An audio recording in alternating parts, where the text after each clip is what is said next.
G'day folks, it's the Maple Monkey here again with another live stream for you, and we're here to count down until G.I. Joe Operation Cobra arrives on its Gamefound campaign, and that's going to be on the 25th of March, so we're looking forward to that. It's about 4 days away, roughly, and so yeah, we're really looking forward to that. Hitting in a few days time, and yeah, looking forward to all the exciting stuff, the reveals and all that sort of thing during the campaign, and over these next couple of days we're going to keep sharing things that we're looking forward to as well. So the big thing I'm going to sort of mention today is something that I think was brought up, at least that I saw at first by Len from Dice It Up Gaming, and he mentioned that he'd really like to see a good storage system, and I think some other folks have sort of jumped on and seconded that, and supported that idea. With these games that tend to have a lot of miniatures. Heroes and bad guys and soldiers and all that sort of stuff, that tends to be sort of a pretty big miniature count. And so obviously that's a bit of a consideration in terms of, being able to store these sorts of games.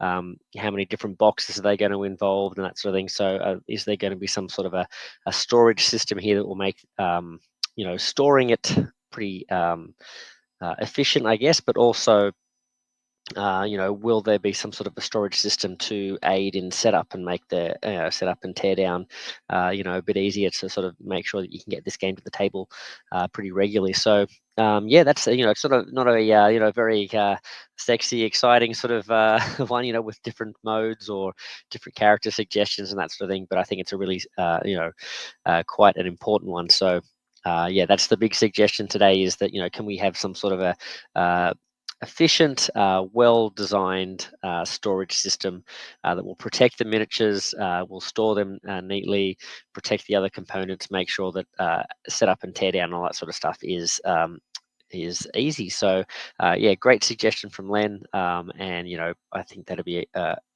pretty well appreciated amongst the community as well, especially if we get things like vehicles and stuff like that. How are we going to sort of put that sort of stuff in and still have good efficient storage as well. So that's not much more than that in terms of the ideas and that sort of thing. But feel free to drop any of your own ideas in the suggestions in the comments here and that sort of thing, or over on the Gamefound page. And speaking of the Gamefound page, I thought let's dive over and check that page, because they have just put up a new post, and I thought this was an exciting one for a big chunk of the community as well to hear about. So if we have a look here at the Cobra Operation Cobra page, you'll see very excitingly they have a couple of pretty classic sort of bad guys here being shown off as well. But I guess the big news here is that if you're a fan in Europe, or just a fan that not necessarily, or that English is not necessarily your first language, and you'd like to be able to play this game that's supported in a different language, the Spanish, French, and German versions are being planned. So yeah, if you'd like to be able to get this game with that sort of thing in mind. And I think the thing to mention with this as well is there's a lot of symbology and that sort of thing in this game as well, but there is, on the different cards and things like that, there's still text, right? So it's going to be one of those games where having your native language is going to be really useful. So yeah, having this Spanish, French, and German versions, that's going to be great.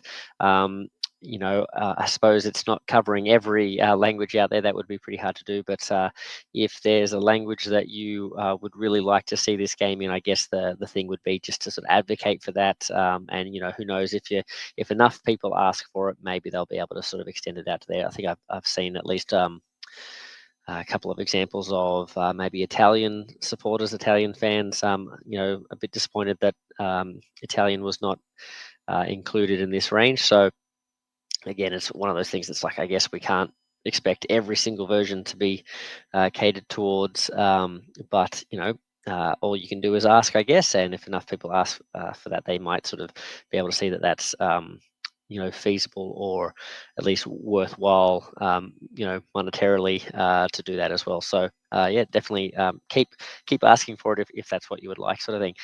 And then this one is just, it's not, I guess it's not big news, sort of thing, because we already knew these characters were coming. We saw that Crocmaster. Well, if we just skip down past Zartan for a second, with apologies to poor old Zartan there, but we did see that Crocmaster was going to be in the game, from the tabletop simulator mods that have been put out by OC Games already. But yes, you can see that oh man, he's looking great, isn't he? Deep within the treacherous maze of waterways on Cobra Island lurks a menace that strikes terror into the hearts of even the bravest Joes. And we saw on the terrain tiles and stuff as well, there's plenty of like water, rivers, and things like that he can sort of manipulate as well with his crocs and that sort of thing. A ruthless enforcer with a savage fighting style, Crocmaster thrives in close combat. And using his unparalleled mobility to move unimpeded through rough terrain, his mastery of amphibious combat makes him a nightmare when fighting in water, and where his defensive capabilities are significantly heightened. And yes, so you can see here he spawns crocodiles, and they have their own sort of hindering sort of abilities. They trip you up and bite on and all that sort of stuff. They have a strong sort of red dice attack there. And he's got that wild domain ability. So sunken terrain grants Crocmaster light cover and an extra. Now I think that's like an extra level up to his defense or something like that. I'm not sure what that one is. I forget. And he ignores any terrain-related movement penalties as well. So that's fantastic. But then one character that everyone it tends to love when you're in the world of G.I. Joe, but we did know this guy was coming as well, because I think his portrait is on the box in the art there. But it's nice to see a little bit of more detail on him. So Zartan, his role in combat is that of a sharpshooter and master infiltrator. He relies on deception, stealth, and precision strikes rather than brute force. He excels at staying out of sight, repositioning and striking from the shadows with his silent high-tech bow. We all know from that famous incident with was it Serpentor, that he's quite adept with the bow. His ability to confuse and mislead the enemy is his greatest weapon, making it difficult for Joe to track, or G.I. Joe to track his movements or predict his next attack. And you can see here that he's got a little bit of armor there, 10 health, 4 movements, pretty fast there. But he's got defense rolls for the whole round. Add an extra sort of upgrade there. I forget what that is again. And that's his sort of like when the Cobra have the advantage there.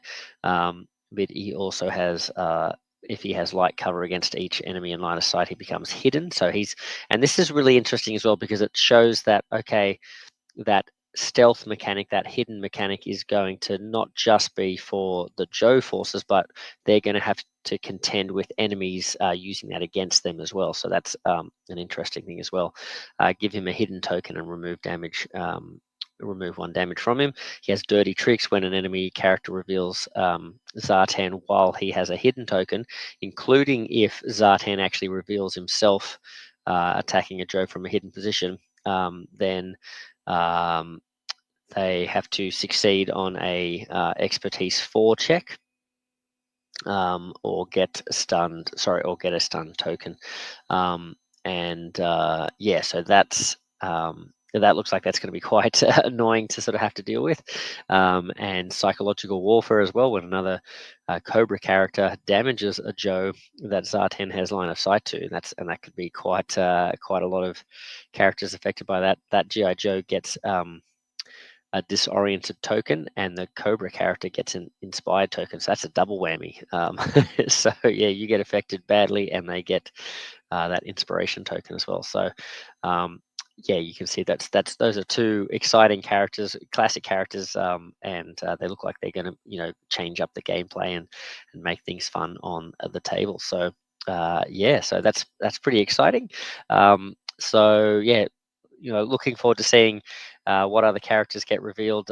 One big one that we haven't seen, someone was mentioning this on the Gamefound page, was Cobra Commander. We've seen him referenced in a lot of the Troopers abilities. They sort of get boosted and inspired, the Viper characters and things like that, by the presence of Cobra Commander. But we haven't seen, to the best of my knowledge, Cobra Commander's actual abilities and stats and things like that. So yeah, looking forward to seeing that as well. So yeah, stick with us in the next couple of days. Hopefully in the lead up there might be another update on the site. And we'll certainly be back with more things that we'd love to see in the campaign or in the game itself. And yeah, would love to hear from you guys with what you're thinking as well. And then yeah, in 4 days' time, we'll see you for the launch. So thanks very much. Check out all the videos and stuff that are upcoming with playthroughs and things like that.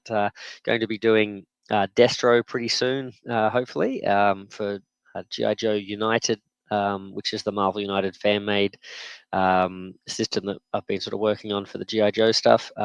And hopefully in that battle I'll be able to show off the vehicle mode as well. I thought that'd be a fun one to show off the G.I. Joe vehicle mode with that as well. And yeah, all sorts of other videos and stuff down the track with Marvel United stuff, and maybe some other dungeon crawl type things like Tidal Blades 2 and Marvel Zombies and that sort of thing. So yeah, lots of stuff to come. So other than that, I'll catch you guys later. It's getting pretty late here, so I'll leave you guys and see you tomorrow. So Meep Monkey out. See you guys. Bye bye. Oh, and hey to Dave.